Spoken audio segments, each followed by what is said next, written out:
তিনি ছাড়া কোনো ইলাহ নেই, তিনি দয়াময়, তিনি মেহেরবান। ইলাহ যদি একজন না হয়ে দুইজন হতো, ঝামেলা আছে না নাই? লাউ কানা ফীহিমা আলিহাতুন ইল্লাল্লাহু লাফাসাদাতা, আকাশ এবং জমিনের মধ্যে ইলাহ একজন না হয়ে যদি মাত্র দুইজন হতো, আকাশ জমিন ভেঙে খান খান হয়ে যেত। ঠিক কিনা বলেন? দুইজন ইলাহ হইলে খান খান হয়ে যেত। আমাদের রব একজন হইলে ভালো না বেশি হইলে ভালো? কথা বুঝতেছেন? আরে একজনের তো মন জোগায় চলতে পারি না, ঠিক কিনা? হ্যাঁ, একজন, তিনি যে আদেশগুলো দিয়েছেন আমাদের দুর্বলতার কারণে আমরা তো পারি না। যদি 10 জন হইতো, ওই 10 জনরে হ্যাপি করতে পারতাম, তাদেরকে স্যাটিসফাই করা যেত এত সহজে? 10 জনের 10 নিয়ম থাকতো।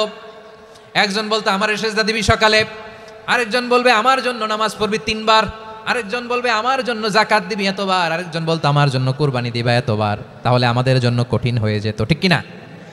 যদি ইলাহ একজন না হয়ে একাধিক হতো, একজন বলতো না আমি মহাবিশ্ব এভাবে চালাবো, আরেকজন বলতো না আমার মন চায় এভাবে আমি এভাবে চালাবো, একজন বলতো সূর্য আমি পূর্ব দিকে উঠাবো, আরেকজন বলতো না আমি দক্ষিণ দিকে উঠাবো, আরেকজন বলবে না আমি উত্তর দিকে উঠাবো। এরকম আছে না নাই?